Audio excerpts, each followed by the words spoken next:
नमस्कार मु मनोरमा महांती आईएनडी भुवनेश्वर पूरा ओडिशा राज्य रिपोर्टिंग करुच्ची देखा गत 24 घंटा अधिकांश स्थान हल्का मध्यम धरण वर्षा होगा सहित प्रबल अति प्रबल वर्षा 3टी जगह रेकर्ड कर 14टी स्थान में प्रबल वर्षा रेकर्ड कर सर्वाधिक वर्षा रेकर्ड कर मयूरभंज जिले में सम्मुखुंटा ठारे 170 मिलीमीटर रेनफॉल। आदि आज पर्यंत देखा 1 जून रु आज पर्यंत वर्षा रेकर्ड एक्चुअल वर्षा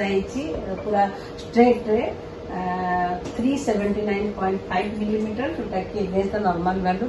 276.6 मिलीमीटर जहाँफल कि पूरा राज्य रे एक्सेस रेनफॉल रियलाइज 37% एबव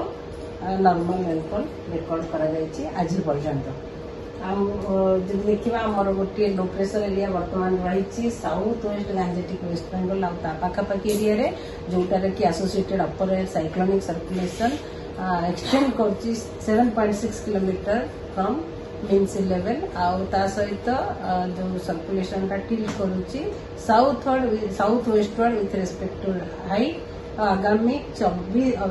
2 दिन मध्य सिस्टम टी स्लोली मूव कर वेस्ट नॉर्थ वेस्टवर्ड झारखंड और नॉर्थ छत्तीसगढ़ जहाँफल कि आम राज्य में मोस्ट प्लेसेस रे अधिकांश स्थान रे हल्का मध्यम धरण वर्षा होगा सहित प्रबल अति प्रबल एवं अत्यंत प्रबल वर्षा होने संभावना रही जमीक नुआपड़ा बलांगीर बरगढ़ जिले में प्रबल अति प्रबल वर्षा किसी स्थान होगा सहित अत्यंत प्रबल वर्षा गोटे कि 2टे स्थान होगार संभावना रही सहित प्रबल अति प्रबल वर्षा गोटे कि 2टे स्थान होगार संभावना रही जमीक नवरंगपुर कलाहांडी कंधमाल बौद्ध सोनपुर संबलपुर झारसुगुड़ा सुंदरगढ़ केउंझर मयूरभंज जिले में सहित आमर बालेश्वर भद्रक जाजपुर केन्द्रापड़ा जगतसिंहपुर कटक ढेंकानाल अनुगुल नयागढ़ जिले में इवन देवगढ़ जिले में प्रबल वर्षा गोटे कि 2टे स्थान होगार संभावना रही सहित बिजुली घड़घड़ी भी राज्य में बिजुली घड़घड़ी होगा टाइम रे झटका पवन 30 ରୁ 40 किलोमीटर पर आवर रही संभावना रही से लोक मानू विशेष ध्यान दबा दरकार। रेड वार्निंग ऑरेंज वार्निंग और येलो वार्निंग जारी कर आज काली जदि देखा काली भी अधिकांश स्थान हल्का मध्यम धरण वर्षा होगा सहित गोटे कि 2टे स्थान में प्रबल अति प्रबल वर्षा होगार संभावना रही जमीक नुआपड़ा बरगढ़ बलांगीर जिले में प्रबल अति प्रबल वर्षा होगार संभावना रही सहित प्रबल वर्षा गोटे कि 2टे स्थान होगार संभावना रही जमीक नवरंगपुर कलाहांडी सोनपुर बौद्ध संबलपुर देवगढ़ झारसुगुड़ा और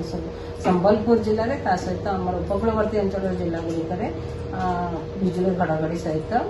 झटका पवन 30 ରୁ 40 किलोमीटर पर आवर भी रही संभावना रही 9 तारीख 9 जुलाई का भी अनेक स्थान हल्का मध्यम धरण वर्षा होगा सहित गोटे कि 2टे स्थान में प्रबल वर्षा होगार संभावना रही जमीक नुआपड़ा बलांगीर कलाहांडी नवरंगपुर कोरापुट एवं मालकानगिरी जिले में 10 तारीख रु वर्षा कमिबार बहुत कमिबार संभावना रही किसी स्थान हल्का मध्यम धरण वर्षा होगार संभावना रही सहित प्रबल वर्षा होगार विशेष संभावना नहीं से वार्निंग दि जाए 11 तारीख में किसी स्थान हल्का मध्यम धरण वर्षा होगार संभावना रही सहित वार्निंग भी नहीं प्रबल वर्षा होगार विशेष संभावना नहीं किंतु आगामी 2 दिन फिशरमैन वार्निंग दि जाए मत्स्यजीवी मानक आमर ओडिशा कोस्ट कि north west bay of Bengal को जीवाक मना कर कारण वर्षा सहित झटका पवन 35 ରୁ 45 kilometre per hour gusting to 55 kilometre per hour रही संभावना रही